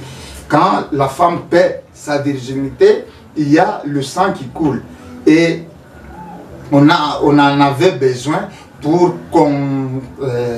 contracter une alliance du monde des ténèbres par rapport à la personne. Bien aimé, il y a aussi les moments où appeler le regard de malformation. Ça, je l'ai dit, on peut sauter. Il y a le transfert de la malédiction. Par rapport à ce transfert-là, c'est-à-dire, moi, dans la sorcellerie, on peut m'attribuer une mort. Soit on peut juger dans la sorcellerie qu'il faut qu'on te tue. Moi, je prends mon propre exemple. Pendant que je serai malade, la personne qui va me garder, je peux transmettre cette mort à lui. S'il est distrait, s'il n'a pas le Seigneur, s'il n'est pas protégé par le sang de Jésus-Christ, j'avais cette capacité-là de transmettre les sorts que j'avais à une autre personne. C'est ça le transfert des maladies. Nous allons même en parler en détail quand nous aurons le temps de parler sur ce qui se passe au fait par rapport aux féticheurs, quand ils travaillent sur les maladies, qu'est-ce qui se passe, la négociation et consorts. Là, c'est un autre chapitre bien aimé dans le Seigneur. Ici, nous voulons parler de quelques sorts avant d'atterrir, soit de chuter. On commence par les sorts de séparation de mariage. J'étais auteur de la séparation de beaucoup de mariages, que je ne vais pas citer les noms de ces couples-là pour juste ma sécurité aussi. Vous savez, quand on rend un mariage de quelqu'un, ce n'est pas une mince affaire. Cette cérémonie, je la faisais souvent vers 22 h. Je pouvais prendre la cigarette et fumer dans l'enceinte de la parcelle de la personne à qui je vais séparer. et je faisais des incantations, j'utilisais les poudres et consorts pour sceller ces sceaux. Et les esprits que j'utilisais, c'était les démons de proie, comme on les appelle. J'utilisais aussi une tige là que je pouvais entrer dans la maison, soit chercher le feu, et je vais jeter la tige là au feu. Cette tige là pourra, soit peut amener à ces couples à divorcer. C'est comme ça que j'ai travaillé par rapport à cela. Je pouvais utiliser aussi les sels, je pouvais utiliser les petits bois que je viens d'énumérer tout de suite. C'est à peu près cela. Nous parlons du sort d'aliénation, donc pour devenir fou. Là, j'utilisais les démons mystères. Il y avait plusieurs façons de les faire. Parfois, je pouvais chercher la photo de la personne, soit l'habit, soit quelque chose qui lui appartient propre, soit même les empreintes de ses pieds, de ses mains, qu'on sort. Une fois que j'ai cela, je pouvais faire des incantations et les mettre dans l'enveloppe et brûler. Donc évoquer un esprit qui avait le pouvoir de brûler. C'est un dragon qui brûlait cela et les sorts étaient scellés. Soit je pouvais prendre la photo, évoquer 3 fois l'esprit de la personne, introduire sa photo dans sa tête et ordonner aux esprits mystères de commencer maintenant à embrouiller ses pensées, et automatiquement la personne devenait fou. En d'autres termes aussi, je pouvais prendre soit les empreintes et consorts et mettre dans une boîte des allumettes vides, et après je fermais et je mettais de la poudre. Je pouvais même enterrer. En d'autres termes, j'enterre la personne vivante, c'est son esprit. Donc je prends le sens d'un être humain et je lui attribue un sens de démon. Donc il vit comme s'il n'existait pas, tout simplement parce que sa propre vie est déjà enterrée. Ici, je me rappelle d'un magicien appelé Dodo, c'est au niveau de Kisangani. Ce magicien-là, bon, il se prétendait être grand, supérieur par rapport à moi, mais en réalité, il était qu'un jeune, un débutant. Je lui ai dit, non, tu es encore débutant, tu as besoin de mes cours, tu as besoin de mes initiations pour atteindre le niveau. Comme il ne voulait pas, je devrais lui prouver qu'il était réellement petit. Je me rappelle un certain jour, c'était le 25 décembre, le jour où tous les occultistes célèbrent Noël, comme on le dit. Noël n'est pas une fête chrétienne bien aimée dans le Seigneur. Chers pasteurs, chers hommes de Dieu, docteurs, prophètes, apôtres, que sais-je encore, bien-aimés, il ne faut pas justifier cette journée par rapport à la connaissance humaine, puisque nulle part dans la Bible, de Genèse à Apocalypse, nulle part. Si nous prenons le Nouveau Testament de Matthieu à l'Apocalypse, nulle part, où les disciples ont célébré la naissance de Jésus, encore moins leur propre naissance. Donc c'est une tradition des hommes. On peut fêter notre jour de naissance, mais pas fêter le jour de naissance de Christ, parce que personne ne connaît avec certitude les jours. Même si vous calculez par rapport au mois où l'ange Gabriel s'est présenté devant Marie, c'était au mois presque d'avril, si je ne m'abuse pas. Et si vous prenez le mois d'avril jusqu'au mois de décembre, ça nous donne combien? Et vous allez vous rendre compte que c'est juste un mensonge planifié et orchestré. En d'autres termes, un mensonge en couleur. Personnellement, moi, ces jours-là, je n'ai pas l'habitude même d'aller à l'église. Pourquoi? Parce que pourquoi ne pas faire les cultes autres jours que les jours de Noël? Or, c'est un jour dédié au dieu soleil, Zeus. Tout simplement parce que Noël, c'est un nom composé. Un nom composé, il y a nom et elle. Les noms là, c'est 100. C'est pour cela, il y a des documentaires qu'on dit non comment, c'est-à-dire sans commentaire. Or, les L, ça signifie Dieu. Alors, non ou L, c'est sans Dieu. C'est une journée dédiée à Zeus, une journée sans Dieu. Et ces jours-là, on ne peut pas se rassembler encore dans l'église pour parler que Christ est né et tout et tout et tout. Ce sont des blabla. Bien aimés dans le Seigneur, nous devons s'y prendre. Alors, j'ai parlé de ces dodos-là, et c'était ces jours-là. J'avais acheté un parfum Aïcha, les petits Aïcha, que j'avais possédé. Alors je devrais, comme je travaillais de l'autre rive au niveau de Kisangani, je devrais traverser de l'autre côté pour aller à Lubunga. C'est là où j'habitais à l'époque avant que je puisse déménager de là pour m'installer maintenant à la commune de Makiso. Et maintenant, quand je suis allé, j'ai trouvé la maison était fermée puisqu'on habitait à deux avec un ami qui est maintenant à Kinshasa. Il est militaire à Kinshasa. Il se nomme Billy Kayeye Mwadiamvita. Et on habitait avec lui à l'époque. Il était sorti avec la clé. Il n'y avait pas moyen que je puisse déposer le parfum. Heureusement, ce monsieur Dodo est venu. Je lui ai remis cela en lui disant il ne faut pas l'ouvrir parce que tu es petit en puissance. Si tu l'ouvres, ça va te provoquer des troubles. Il n'a pas accepté, il a ouvert, il est devenu fou et cette histoire avait circulé. Même il y a un journaliste, soit reporter d'Okapi qui s'appelle Didier Deschartres-Menga. C'est celui qui a couvert cet événement tout autour de cette folie-là. Je crois que je l'ai déjà dit, soit je le dirai davantage quand nous aurons à parler. Il y a aussi l'essor d'apathie. L'essor d'apathie, c'est combattre le travail. Ici, je prenais des histoires après avoir fait des cérémonies. C'est juste combattre le travail. Je pouvais même prendre l'argent, te demander l'argent. Oh, je suis en crise et tout, tu me passes ton argent. Et moi, je vais prendre cet argent, je vais faire des incantations, je vais jeter ça aux toilettes et je vais l'expédier dans le monde des cimetières, précisément au niveau des banques funéraires, juste pour bloquer les finances. Et c'est comme ça qu'on travaillait. Soit on pouvait frapper quelqu'un de paresse. Vous verrez une personne, au lieu d'aller chercher l'argent, au lieu d'aller chercher le boulot, il est là du matin au soir en train de jouer aux cartes, de jouer au jet des dames, tout simplement parce qu'il est lié par rapport à cela. Il y a aussi l'essor d'immolation. Là, c'est tuer, l'essor d'immolation. Généralement, dans la sorcellerie, il y a une période bien précise où on tue à un grand nombre. C'est à partir du 1er jusqu'au 25 décembre, les jours de Noël là.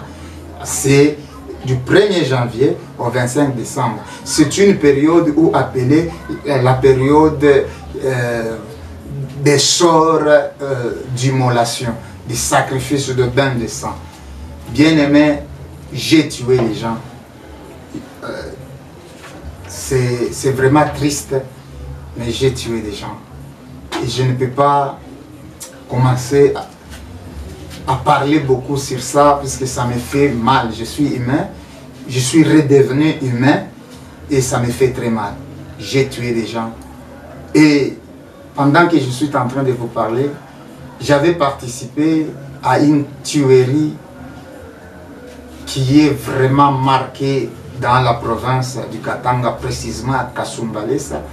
Il s'agit là des fameux accidents de track ainsi que de train.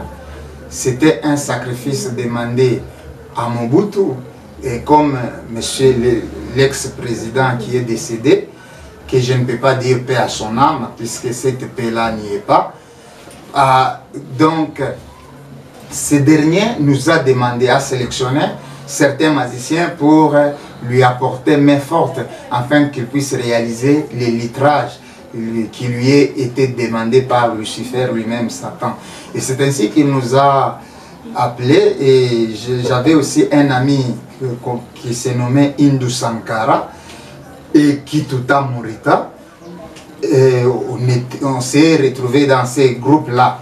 Et on a fait des incantations pour qu'il y ait ce télescopage entre le track et les trains. Vous connaissez la suite. Tout celui qui veut aller à Kasumbalesa, il y a un cimetière de ces gens-là. Bien aimé, j'ai tué, j'ai participé. Personnellement, j'ai tué. Je suis arrivé au nombre de 11 pour mes sacrifices par rapport au pouvoir. Et il y avait le service demandé pour tuer, j'en ai tué beaucoup. Il y avait même des gens qui venaient chez moi chercher des gris-gris, que ces gris-gris demandaient des sacrifices. Ces gens-là ont tué, mais c'est moi qui les ai facilités à tuer. Donc, c'est pratiquement quelque chose de triste. J'aimerais qu'on puisse chuter aujourd'hui ici, c'est ce que je viendrai de dire. Il y a des sorts et des sorts. Je vous ai dit, il y a 110 sorts. Le deuxième volume viendra, le troisième, pourquoi pas le quatrième. Alors, bien aimé, je vais parler par rapport à mon pays. Dans mon pays, il y avait cette histoire appelée Katangé Kassayen. Donc, c'était une guerre tribale.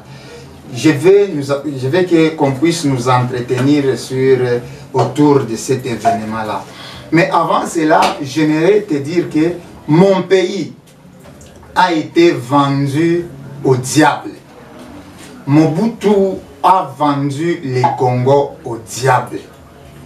Il a fait comment? Il a pris l'eau de la source du fleuve à partir de Kilabalanda. Si vous arrivez à Likasi, je crois à 90 km ou 110 km à peu près de Likasi, c'est là où il se trouve la source de ce grand fleuve Congo.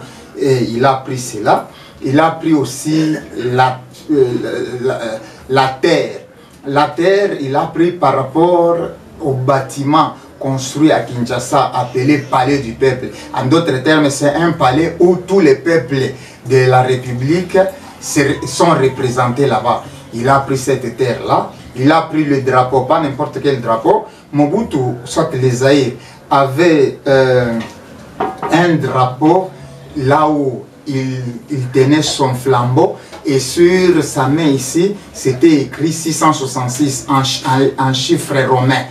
Et c'est ce drapeau-là qui provenait du monde des ténèbres, c'est le dragon Zaïre. Puisque Zaïre, c'est un dragon. Zaïre, ce dragon ici, Zaïre, a une tête de bête. Donc c'est une personne, telle que je suis là. Maintenant, la tête de bête avec une queue. C'est celui qu'on appelle Zaïre. Mais pour dire, pour raconter une fausse histoire, on dit Zaïre vient d'Inzadi, donc le nom d'une rivière Nzadi. Maintenant, les Blancs ont mal prononcé, c'est pour cela qu'on appelle Zaïre. Là, c'est une fausseté, tout simplement parce qu'il y a un dragon Zaïre qui a la tête d'une bête et une queue. Et c'est son nom, c'est Zaïre. C'est le nom qu'il a donné à Mobutu après avoir vendu notre pays. Donc le drapeau, la monnaie, la poussière, la terre, ainsi que l'eau de la source, ils ont mélangé ensemble. On a placé cela sur une louche et après on a donné aux Zaïre. C'était dans le monde souterrain, le monde marin, le monde qui est sous l'eau. Et justement, là où il y a croisement des deux océans, océan Atlantique et océan Indien. Il y a un endroit où on appelle triangle des cartes de Bermude. Et c'est cet endroit-là, en dessous, il y a un monde. C'est ce monde-là que Mobutu est allé vendre les pays. En d'autres termes, dédier ces pays totalement au diable. C'est pour cela, vous verrez, un pays très riche, un pays qui a presque de tous les animaux. Peut-être l'ours peut manquer, mais par exception, c'est un pays qui a un animal qui ne peut pas vivre en dehors de ces pays-là, l'okapi. Une fois que vous amenez l'okapi à un autre pays, cet animal serait mort. Donc, un pays énormément riche, mais un pays que les habitants sont le plus pauvres de cette planète. Est-ce que vous pouvez imaginer cela? Donc c'est juste des coqs à l'âne. Donc c'est pratiquement une chose qui ne serait jamais justifiée. Tout simplement parce que ce pays est dédié à Satan et les sorciers, nos soi-disant un chef politicien, travaille pour la destruction de ces pays. Louons le Seigneur, soit demandons au Seigneur qu'il puisse nous donner un dirigeant. Aujourd'hui, il est difficile d'avoir un dirigeant qui n'a pas adhéré à une quelconque loge. Ça n'existe pas. Tout dirigeant est satanique, et sataniste, voilà le terme qui convient. Tout dirigeant sur cette terre est sataniste, puisque pour arriver pour accéder à un certain rang, à un certain niveau, il faut être membre d'une certaine loge. Mais prions que cela, quand bien même il est dans ces loges-là, qu'il soit comme Cyrus, il était de l'autre côté, mais il avait quand même cet amour de reconstruire même Jérusalem, qu'on puisse trouver un peu ces chefs-là, hein, ces leaders-là, qui pourra amener ces pays au développement. Sinon, ça sera qu'un champ de mythes. Les gens seront tout simplement derrière tous ces gens-là pour les applaudir, mais au finish, il n'y aura rien qui feront de sorte qu'on puisse développer notre pays. En 1991, un événement s'est produit. Mais avant cet événement-là, on a demandé à Mobutu le sang, certains litres pour qu'il puisse rester au pouvoir, puisque c'est l'année qu'on avait rejeté son pouvoir par rapport au monde des ténèbres. Mobutu, avant qu'il soit rejeté dans notre monde, il a été d'abord rejeté dans le monde des sorciers, dans le monde des occultistes. Et cette année-là, c'est l'année 1991 qu'il a été rejeté. Tout simplement parce qu'il n'a pas pu réaliser le nombre de litres qu'on lui a demandé par Lucifer. Lui-même s'est tapé la poitrine pour dire que même s'il faut faire une alliance avec le diable pour que je puisse diriger le Congo dans les formes et les normes que je veux, et bien, cette parole s'est concrétisée quand il a fait ses pactes avec le dragon Zahir. Alors, avant les événements, nous nous sommes retrouvés au niveau de Mweneditu. Mweneditu, c'est un centre qui sépare le deux Kasai. Si vous prenez un train d'ici, limite de ce train, c'est juste au niveau d'Ilebo. Et si vous arrivez au niveau de Mweneditu, c'est là où il y a une route qui va vers le Kasai occidental et le Kasai oriental. Aujourd'hui, on a changé, il y a des Kasai centrales, des Kasai comme ça. Bon, moi, je parle seulement de ces deux grands Kasai-là, Kasai oriental et occidental. C'est à ce point-là que nous nous sommes rassemblés là-bas. Donc, les gens qui devraient entrer en jeu par rapport à cet événement, c'est ici que nous allons nous arrêter, bien aimés, comprenez. La sorcellerie est tellement vaste, nous aurons le temps d'y continuer. Et alors, les gens qui se sont pointés là-bas, c'était des sorciers aguerris qui devraient effectuer cette mission. Même nos politiciens, certains sont morts, tels que Mobutu, tels que fait jeter les noms, comprenez. Tout seigneur, tout honneur. Il y a aussi d'autres qu'on les traîne des sentinelles et qu'on sort. Tout ce monde-là, on était là rassemblés. Et il fallait réunir les trois pouvoirs. Donc, tous les pouvoirs de ces grands sorciers retrouvés là-bas, s'étaient réunis en 3 fils, soit cordes rouges. Et maintenant, pour déclencher, il fallait commencer par la ville de Kolwezi. Nous sommes arrivés à Kolwezi, pas physiquement, spirituellement. Nous sommes arrivés à Kolwezi, dans le stade Manika, juste au centre là. On a fait un petit trou et on a enterré cette corde rouge là-bas et on a fait des incantations. Nous sommes arrivés à Likasi, c'était au stade de Kikula. Nous sommes allés au centre, on a fait des incantations et c'était fini.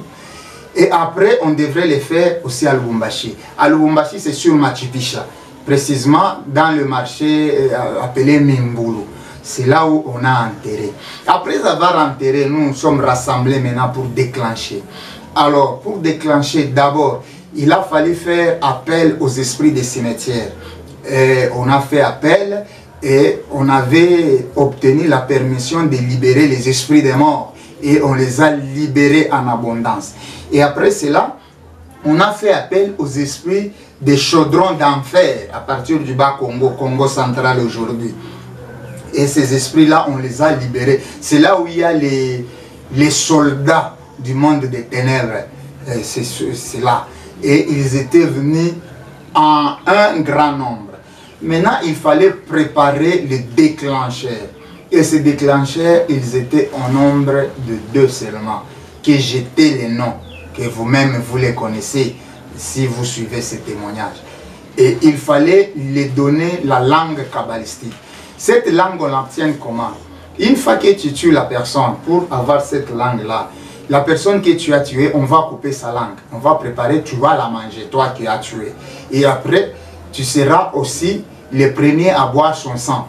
Et tu vas boire son sang. Après avoir mangé, ces ossements te serviront d'avoir une chaise. Au fur et à mesure que tu tues, c'est comme ça que tu es en train de constituer la chaise. Puisque dans la sorcellerie, ce n'est pas tout sorcier qui s'assoit. Dans les clubs des sorciers, il y a des sorciers qui s'assoient et les sorciers qui sont debout. Tout le temps qu'ils prendront là-bas, ils sont toujours debout parce qu'ils n'ont pas encore réuni les ossements pour qu'on puisse constituer leur chaise. Là, c'était juste une parenthèse. Alors, on avait rassemblé les pouvoirs dans le dire de ces messieurs-là. Et quand il est retourné dans notre monde, il a déclenché par un meeting, il a parlé juste pour nous, soit pour les profanes, c'était juste des propos. Mais dans le monde des ténèbres, c'était le déclenchement de la mèche pour réunir les litrages demandés. Quand il a déclenché cela, les esprits des cimetières, les esprits des morts ont entré en jeu, les esprits des chaudrons ont entré en jeu. Il y avait des tueries impossibles dans notre époque, dans notre pays à cette époque-là. Donc des tueries et des tueries. Les Kassaïens contre les Katangais.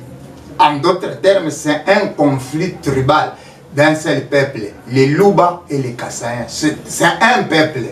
Ils ont un même père et une même mère dès le départ. C'est au fil du temps qu'ils se sont séparés et d'autres on l'appelle les Luba du Katanga et l'autre les Baluba de Kasaï. C'est un même peuple. Ce sont eux qui sont en conflit, mais ils ont pris leur conflit là. Et partant de ces 2 tribus, vous comprenez déjà les 2 personnages dont il est question ici. Un personnage Luba et un personnage Luba du Kasaï. Et ce sont ces 2-là qui se sont réunis. Devant les gens, ils étaient ennemis. Mais dans la sorcellerie, ils étaient amis et des proches. Ils ont déclenché cela. Pendant que les gens s'entretuaient ici, nous, on s'est donné l'X chaque jour à 0h. On allait à Mweneditu pour festoyer, manger le sang versé, buvez le sang versé et manger la chair humaine versée. Voilà, comprenez, bien-aimés dans le Seigneur, moi, normalement, je ne conseille pas aux gens d'abandonner la politique. Je ne conseille pas les gens d'entrer dans la politique, mais je dis que la politique, surtout la nôtre ici, c'est la pire des politiques qui puisse exister dans le monde. Voyez les autres, ils sont dans l'ordre, ils sont Illuminati, ils sont francs-maçons, magiciens, occultistes, bouddhistes, je ne sais qui, moi, hindouistes. Mais ils développent quand même leur contrée, leur pays. Mais la sorcellerie qu'a adopté notre pays, elle est la plus pire de toutes les sorcelleries que j'ai connues. La nôtre, c'est juste pour la destruction.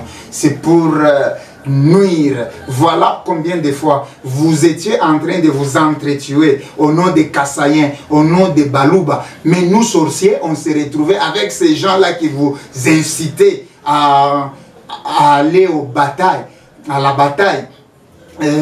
On s'est retrouvés au niveau de Mweneditu et on était en train de boire le sang, on se faisait des coups bien-aimés dans le Seigneur.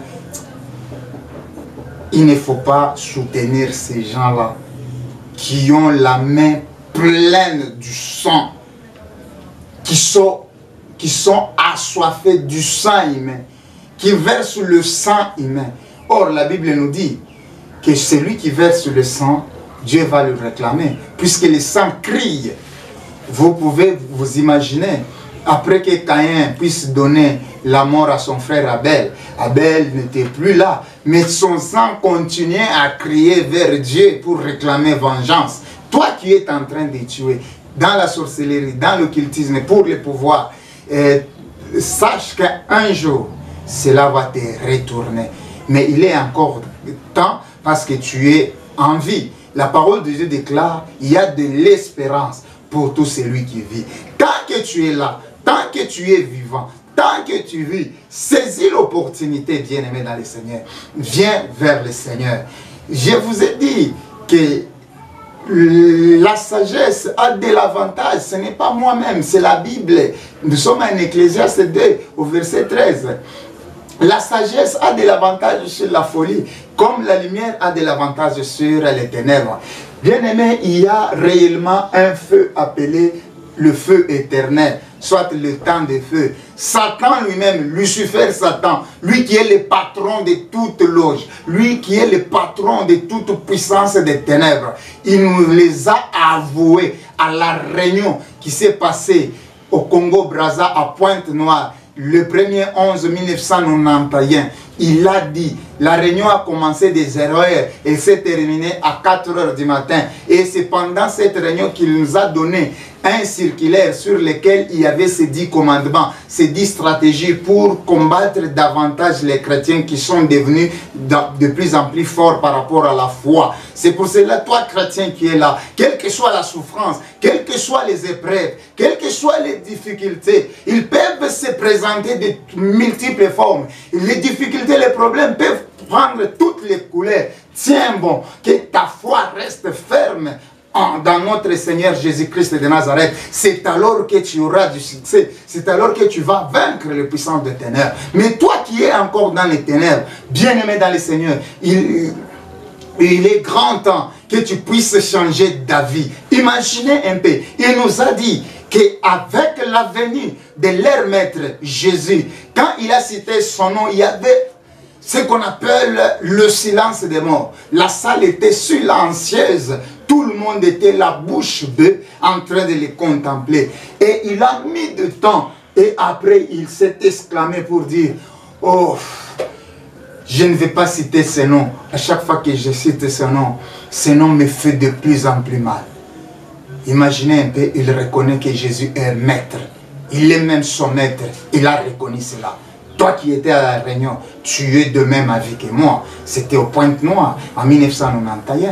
Et c'est là où que Satan lui-même, Lucifer, a tenu cette réunion aux conférences, si vous voulez bien les termes sataniques qu'on utilisait à l'époque. Et maintenant, il a dit qu'avec sa venue, notre royaume sera de plus en plus faible jusqu'à le temps de feu. Il a prononcé ces mots, le temps de feu. Si Satan reconnaît qu'il y a le temps de feu, est-ce que toi tu peux l'ignorer? Et toi qui enseignes qu'il n'y aura pas le temps de feu, pourquoi? Parce que Dieu est tellement amour, Dieu est bon, il ne peut pas faire cela.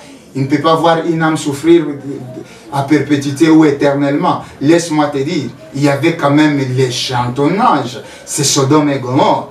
Il était toujours le même Dieu amour, mais il a tué des villes au feu. Et ce fait-là est réel, puisque c'est une vérité biblique et toute vérité reste vérité. Et c'est comme ça. Donc le feu éternel est là, bien-aimé dans le Seigneur. Mais avec la venue de Christ, le royaume des ténèbres sera de plus en plus faible jusqu'à le temps de feu. C'est pour cela que je mérite de dire ceci. Pèse un peu. 100 ans dans le bonheur ici sur terre. 100 ans de pouvoir ici sur terre. 100 ans de gloire ici sur terre. Mais vivre une éternité dans le temps de feu que Satan a reconnu. Tu peux faire un choix. C'est pour cela, un jour, Dieu dit, il s'est retrouvé, notre Seigneur s'est retrouvé dans la ville de Bethsagée, soit Béthanie, et il était accueilli chez Marthe. C'est Marthe, puisque la maison appartenait à Marthe. Marthe qui est la sœur à Lazare, et Marie qui est aussi sœur à Lazare. Marthe a approché Jésus dans sa maison. Et pendant que Jésus était au salon, Marthe l'a laissé au salon. elle est allée à la cuisine. Elle s'occupait des travaux, de la cuisine, ménager, tout ça. Elle était en train de préparer la nourriture. Mais Marie, elle, était assise au pied de Christ en train d'écouter la parole du Seigneur. Maintenant, Marthe vient dire au Seigneur, Seigneur, tu ne trouves pas que Marie, elle n'a pas sa place d'être ici. On devrait se retrouver avec elle à la cuisine pour préparer la nourriture pour toi. Et le Seigneur lui a dit, eh bien Marie, toi tu t'agites et tu t'occupes de beaucoup. Mais elle a choisi une bonne part qui ne lui sera pas ôtée. Et cette part-là, c'est la parole. Une fois la parole entre, une fois la parole est devenue vie, c'est-à-dire on vit la parole, on vit selon la parole, on vit selon la volonté de Dieu, du Seigneur. Eh bien aimé, nous allons vivre éternellement par rapport à cette parole qui est en nous. C'est la parole qui nous donne la vie éternelle. En nous, Marie a choisi cette parole-là. C'est pour cela que Dieu lui a dit à Marthe qu'elle a choisi une part qui ne sera pas ôtée. Mais Marie n'a pas choisi cette part-là.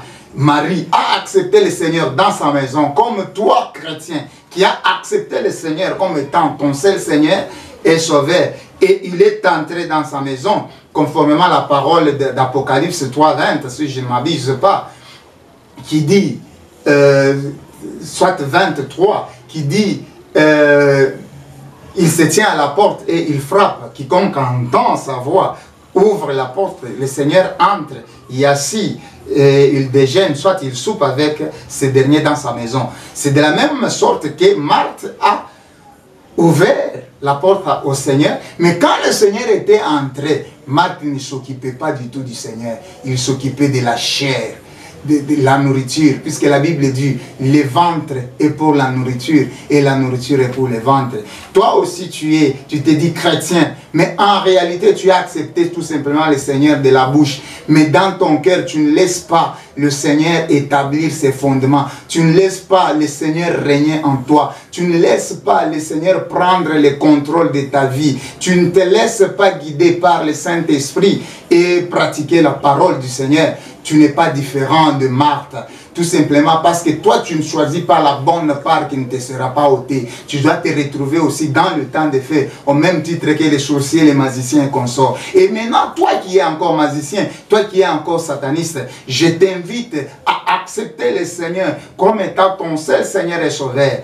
Et ainsi, tu vas couper cette alliance par rapport au monde des ténèbres. Et quand le Seigneur reviendra, nécessairement, il va te prendre et tu seras à tes côtés éternellement, en train de les glorifier, en train de vivre paisiblement. Mais si tu refuses, tu vas regretter ces moments parce que tu vas te retrouver dans le temps de feu. Là, tu vas être tourmenté, torturé de l'éternité en éternité. Bien-aimé dans le Seigneur, nous allons prier et nous allons clôturer.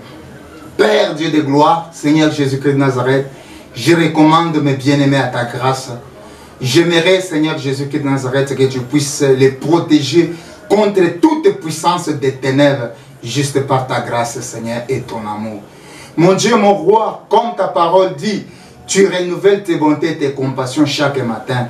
Et ce matin, tu as renouvelé tes bontés, tes compassions dans la vie de ma soeur, dans la vie de mon frère. Mon Dieu, mon roi, que mes bien-aimés trouvent grâce à tes yeux et que tu puisses les bénir davantage, que tu puisses les protéger davantage. Que ces messages, Seigneur, soient partagés, afin qu'un grand nombre puisse se saisir de ces messages et prendre la bonne décision qui ne leur sera pas ôtée. C'est d'accepter toi, Seigneur, comme étant leur propre Seigneur et Sauveur. Et que tu puisses prendre le contrôle de la vie de tout un chacun. Tu prends le contrôle de l'esprit, tu prends le contrôle de l'âme, tu prends le contrôle du corps. Et cela, c'est pour ta gloire. Sois élevé, glorifié. C'est dans le nom précieux et glorieux de notre Seigneur Jésus-Christ que nous venons ici de prier avec action de grâce et nous disons Amen. Bien-aimés, merci. À la prochaine. Bye.